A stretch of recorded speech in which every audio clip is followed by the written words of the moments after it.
This week, how can appended bodies strengthen the Blue Lodge? Well, Brother Joe Cavell has some interesting ideas, and it's not just about promoting or supporting the Blue Lodges in official programs. He has a more practical approach. Then we'll read a newest piece over from the Mead-Acton Park by Brother Patrick Day. He asks the question, are Masonic libraries and archives a joke? Brother Patrick voices frustrations with the times that he's had to utilize Masonic libraries. But he has an answer for those frustrations, and he gives those tips back to us, all the while asking a pertinent question. What good is saving information if no one can access it? All this and more. Stay tuned. Welcome back to Whence Came You, a Masonic podcast featuring research papers and discussions related to Freemasonry. Here's your host, Brother Robert Johnson. Welcome back to the show. This is episode number 673. I want to take a moment to thank our contributors, our fellows, producers, and legacy partners of the WCY podcast. You guys make this show happen, and it is an absolute pleasure to be able to do the show and an honor, and thank you for all of your support. If you're out there thinking, hey, I listen to the show every week, every other week, or I share it with my brothers and sisters, but I want to do something a little bit more, consider hopping over to our website, wcypodcast.com, click on support the show, and check out the various options. Now again, we also have a bookshop, our regular shop, which is mostly things I make through Skull and Crown Limited, and some other things that we raise money for this program and Masonic education in general. So if you decide to head on over there, my thanks for your considerations. Presentations coming up. I've got a virtual presentation happening on April 29th, 2025. It'll be a virtual presentation happening at 8 p.m. Mountain Time, and it is for Buffalo Plains Allied Masonic Degrees. So I'm excited to be able to do that. We're going to do a presentation called Tarot as a Working Tool. It'll be a fun examination of the basic idea of the tarot and how we can apply those things we learn in tarot Masonically to the world. So it's a very practical approach. Nothing too woo, if that is your deal. Now, if woo is your deal, then check out the San Antonio Esoteric Summit happening on June 7th, 2025. That's the weekend before Father's Day. We'll be doing it out at the San Antonio, Texas Alcivar Shrine Director Staff Building. It'll be an all-day event happening with speakers like Jeff Bennett, Ben Williams, Frank Zepp, Dirk Hughes, Rodney McGilvery, TJ Brumfield, and of course, yours truly.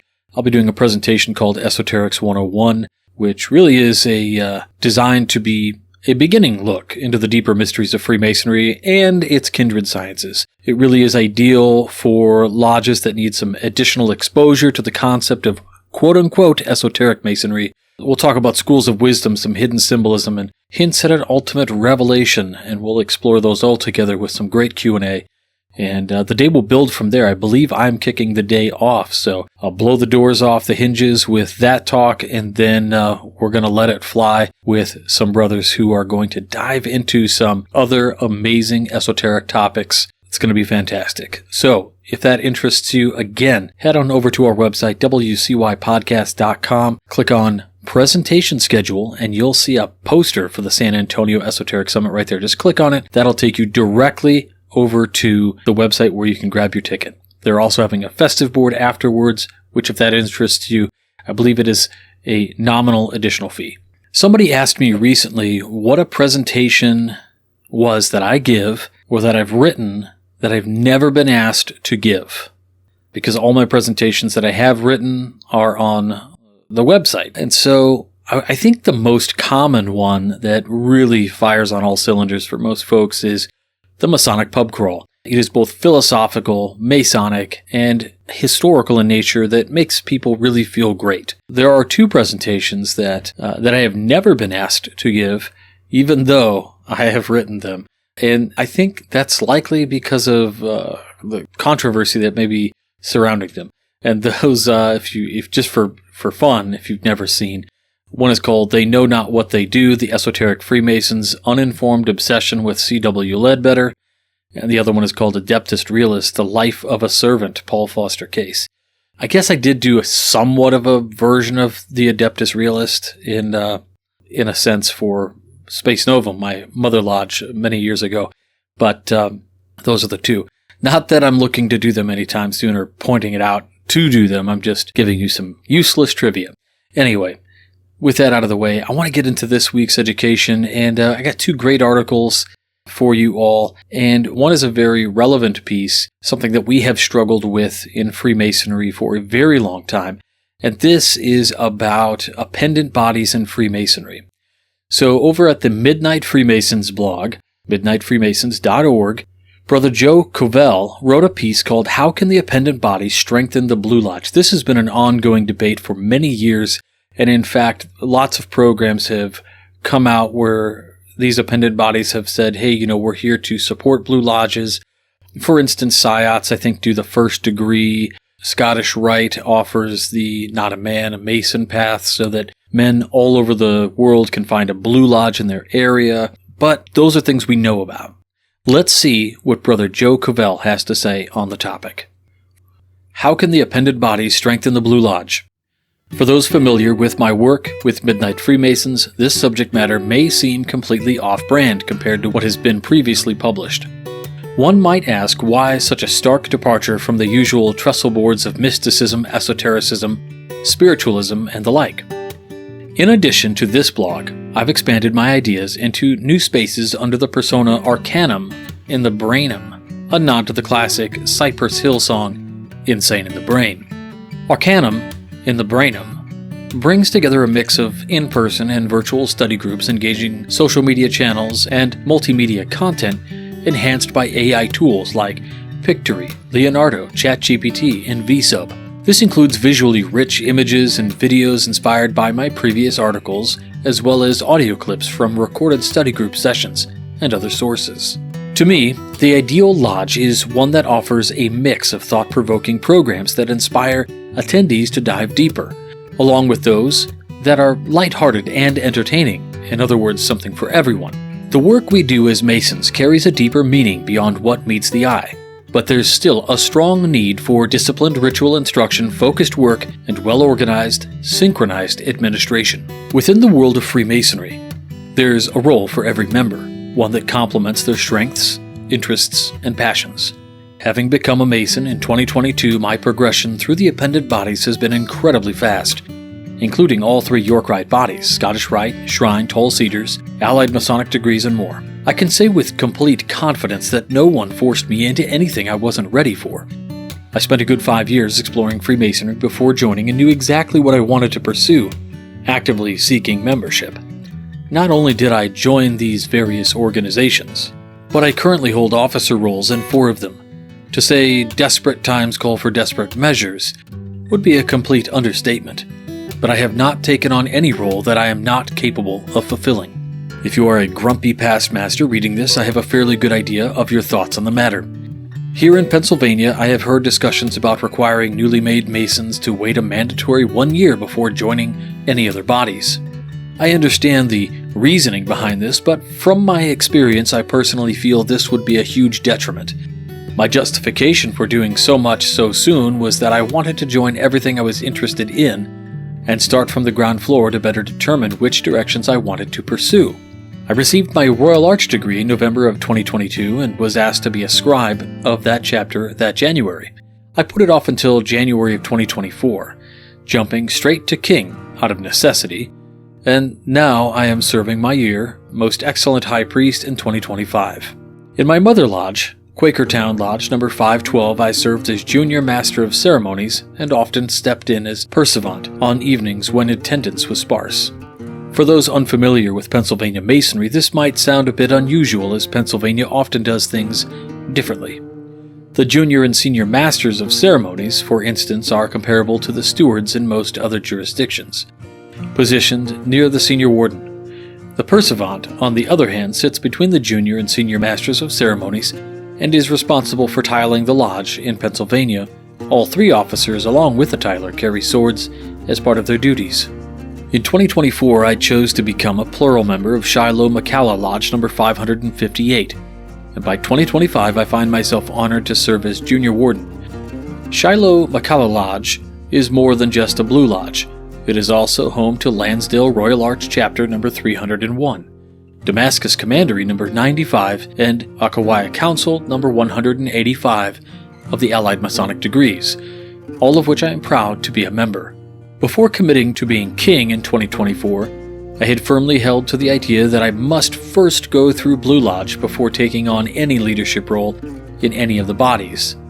As 2023 progressed and I saw the dire need for fresh legs in these other bodies, I realized that going through the chapter line would better prepare me to be a stronger leader in the Blue Lodge line. The appended bodies tend to have much more laid-back atmosphere compared to the Blue Lodge, and this is not to suggest that they should be taken any less seriously, only that regular stated meetings tend to be far less attended than those of Blue Lodge, and the requirements are also not as stringent.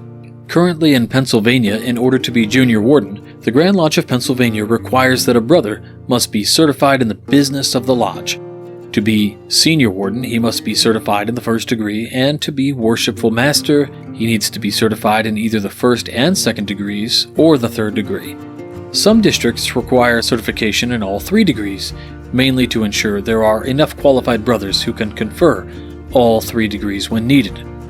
The Grand Holy Royal Arch Chapter of Pennsylvania, at the time of writing, requires that in order to be considered a past high priest, a companion, not referred to as brothers in the Royal Arch Chapter, must be proficient in either a degree or in the role of principal sojourner or captain of the host in the Royal Arch degree. The captain of the host dialogue has a similar word count to reciting the Lord's Prayer twice. To be recognized as a past high priest, the companion must meet this requirement. However, this proficiency is not necessary to become the most excellent high priest of the chapter. If a companion chooses not to meet the requirement, he does not receive the honors being designated as a past high priest. Similar to the requirements in the Royal Arch, the Grand Commandery of Knights Templar of Pennsylvania requires a Sir Knight to be proficient in the fifth libation to become eminent commander of the subordinate commandery.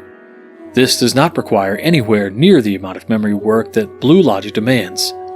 Is the point here to suggest that the appended bodies don't require as much memory or ritual work? While that may appear to be the argument, the agenda being presented that the appended bodies can help prepare Blue Lodge officers can be supported by the idea that there is much less pressure on the officers of the appended bodies compared to those of the Blue Lodge. For many brothers, the memory work required to progress through the Blue Lodge line can be extremely intimidating. I see the Royal Arch Chapter, as well as other bodies, as the perfect incubator for newer brothers to gain experience and build their confidence. It's no secret that only a small percentage of Master Masons ever seek further light by joining appended bodies. What if these bodies were marketed not only as offering more of the story to be unfolded, but also as a Blue Lodge officer training program? Once a member goes through the line of an appended body, he gains confidence in his ability to lead a meeting, organize and oversee, with the help of the secretary, treasurer, or equivalent roles, the chapter's business. He will then possess the skills needed to lead the Blue Lodge. After the brother recognizes that he possesses the necessary qualifications to be a leader, he may become more motivated to learn the work well enough to meet any requirement, and perhaps even well enough to confer it on a new candidate. There will always be those who excel at administration and those who excel at ritual, though it is rare for a brother to excel at both. Are there bound to be hiccups in this proposed model? Of course. I would classify myself as someone who does well with memory work once I put in the effort to learn, but I often confuse terms like brother with companion or lodge with chapter. Another observation, the dialogues of the Senior Warden in the Blue Lodge and the King and Royal Arch are similar, but just different enough to cause confusion. I often wonder why the creators of these rituals couldn't have standardized the lines, simply substituting the appropriate officer's title. That question is a research topic on its own, one I am not yet prepared to tackle. This model doesn't just benefit the Blue Lodge, it also encourages more brothers to become active in the appended bodies, strengthening the fraternity as a whole.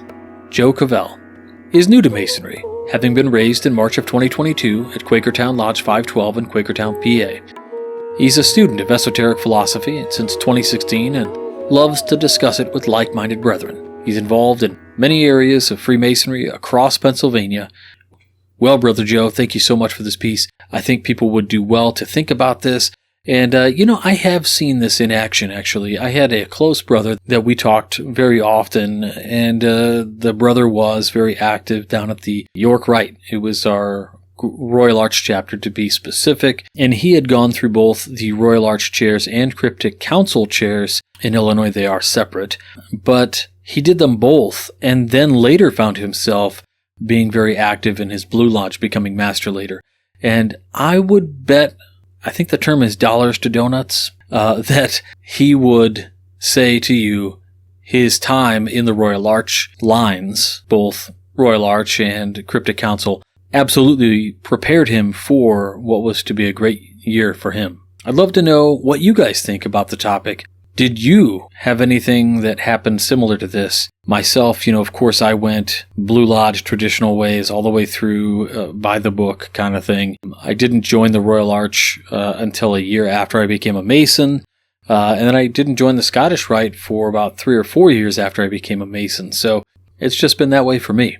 Next up, I want to take just a moment to remind everybody out there, if you haven't registered for the Midwest Conference of Masonic Education, I got to get you to do that right now. Stop what you're doing. Go to mcme1949.org. Get your registration done. Go ahead and get your hotel if you need to, but you're going to want to be there. Lots of great guests. Find out all that and more on mcme1949.org.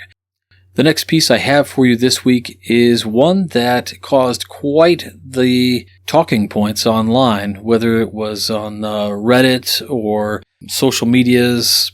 I noticed a few interesting posts that were going off about this particular article in, I believe it was a Texas Masonic Facebook group.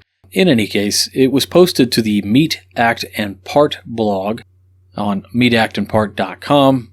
The title of the article is, "Are Masonic Libraries and Archives a Joke?"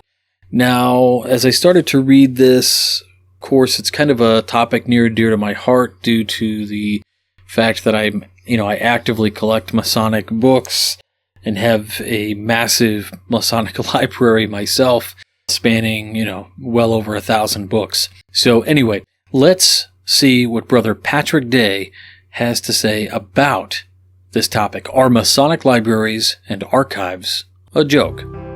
It would be without question that the first and foremost purpose of a library, archive, and or museum would be for preservation of the documents and items. The second fundamental purpose is to ensure these preserved documents are accessible to researchers. The former ensures that the latter is possible, and the latter ensures a utility for the former.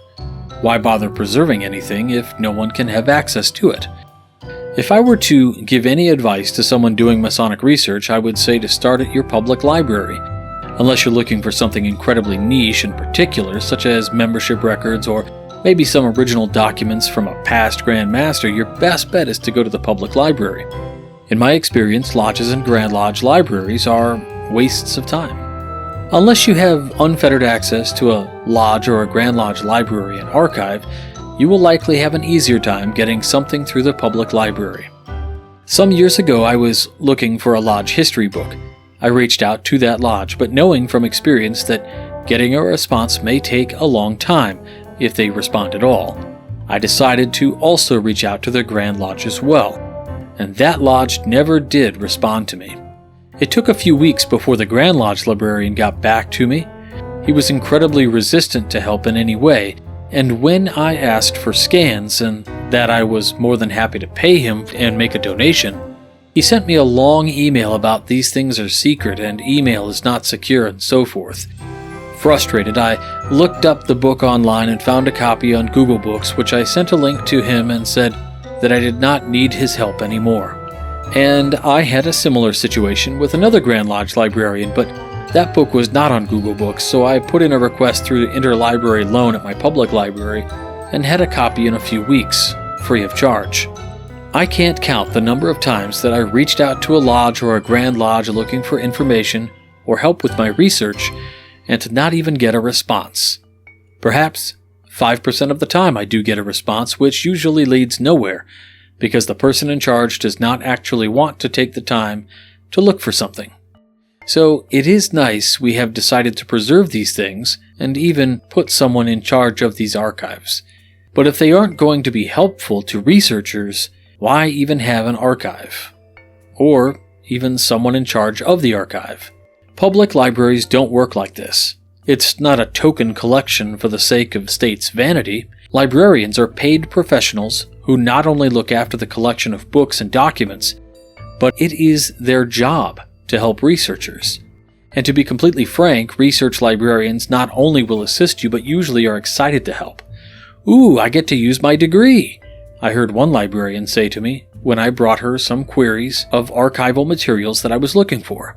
And here's the kicker about public libraries. They probably have more Masonic materials than many Grand Lodge libraries. Not all Masons donate their books to the Lodge, or Grand Lodge when they pass. Many donate them to the local library. Not too long ago, I was running into the issue with examining the proceedings of the Grand York Rite Bodies of Colorado. But because a lot of their proceedings were lost in the 1984 fire, their collection was incomplete.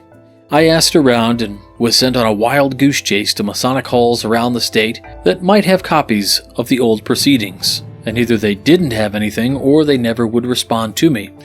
Eventually, I searched the Denver Public Library and found that they had a surprising number of the old proceedings. Once again, the public library was more useful than the Masonic libraries. And yes, the George Washington Memorial Masonic Library in Alexandria is no different. I have never gotten a response from them, ever. I know their Luna project is great, but not every Grand Lodge chapter and the rest is willing or able to pay their annual fee. There is no other means of searching their collection except to travel to Alexandria or pray someone responds to your email. Here's another thing about public libraries. If your local library does not have a copy, another library does, and they will get it for you via interlibrary loan, usually at no cost or a very small fee. And if they won't lend it out, perhaps because it's a rare document, one of them is willing to send you scans. Furthermore, many of these libraries and museums have already scanned their old documents, so some things are already online for free or available by request. This is why the Vatican secret library, quote-unquote, is actually not so secret. You can look at thousands of scans of their manuscripts online. It is fantastic. Masons don't like to scan anything. One of the issues is that it is a librarian's job to help you with research, but it's not a Mason's job to do the same. More often than not, that Mason took the librarian job because it would help their credit, another position on their resume to help them get into a grand line or something. Libraries have quotas to maintain funding. Masonic libraries do not. That is why if you go to your local library, you will see signs that say to not put books back on the shelves yourself, but to leave them on the cart at the end of the aisles. This is because those books left on the carts count as having been, quote-unquote, checked out. A research librarian tracks their searches, which count toward their quotas. But Masonic libraries do not operate like this. In fact, most Masonic libraries are token libraries or simply vanity libraries. So, what is the point? Should we just keep membership records and trash the rest? If we aren't going to make our libraries and archives useful to researchers, we might as well not have them. Patrick Day, Pastmaster. Wow. You know, I think there's a lot to be said for this article in particular. I'm not as professional at research as Brother Patrick Day is. He's one of these guys who excels at research. You know, I can hold my own. But my experience has been very similar with a lot of Masonic libraries and, in fact, archives and records. I've reached out probably a half a dozen times to various other jurisdictions outside of Illinois, only to hear them say things like, there was a fire, records are damaged, if you want to look at them, you'd have to drive down here and go through it yourself. Other times, I have reached out only to have found that the library is only open 2 days a week between these 3 hours, and if I wanted to get a hold of anybody, I'd need to call during those hours or go down there during that time to see anything. And their ability to scan books was really in the hands of people who thought the only way to scan books was with this, $10,000 book scanner they bought that they hadn't renewed the license for the software in 20 years or some story. They didn't know they could just hey, I would take you putting the book on a desk and snapping pictures with your phone and send those to me. That's all I'm looking for. And yet this is still happening all over the place. But, things are looking up. There are great libraries out there that I think are doing a fantastic job, specifically with helping researchers. But those libraries are treated as libraries and not just your sort of token libraries. But the library that I have is both a research library and, I have no problem saying it, a vanity library. I have a huge collection of books. Why? Because I like to collect them and preserve them. And I like to be able to find old texts and see what they say and research them and read amazing articles from the past and check out orations and all of these things, right? So this is something I'm interested in, and I share those books with my brothers. And many times I have books that have sat on my shelf until I know the right brother to give it to. We do that quite a bit. Just this last week, I was able to give the whole set of the Swedenborg Concordance to a brother who's doing some amazing research with Emanuel Swedenborg and his rights. A whole set of the first volume of Crowley's Equinox, first printings, was able to give those to a brother this past week. So this is what I do with my library. But what Patrick's talking about here, I have also encountered things like this. Maybe not to the extent that he has, but if one person who is a researcher has experienced this, you can bet many more have. Anyway, that's it for this week. I want to thank our contributors, fellows, producers, and legacy partners one more time. If you're curious on how to support the show, head on over to the website, wcypodcast.com, click on support the show, and check out those options. One more reminder, get your tickets for the Midwest Conference on Masonic Education. 53% of the United States regular Grand Lodges are represented, so the chances are, if you're listening to this, your state is participating in MCME, which means your attendance is crucial. You deserve to go, so you should go.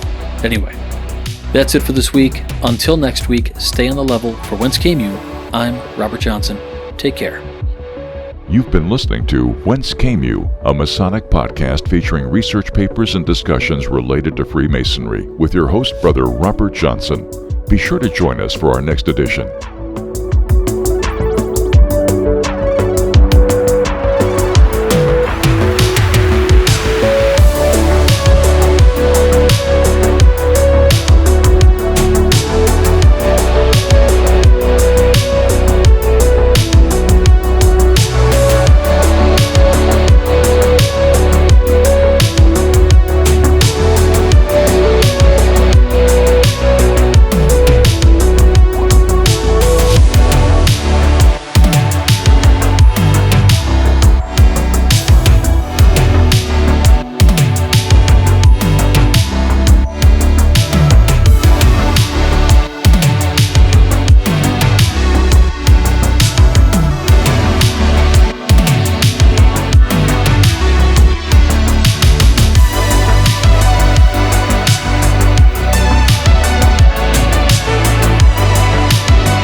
WCY Media.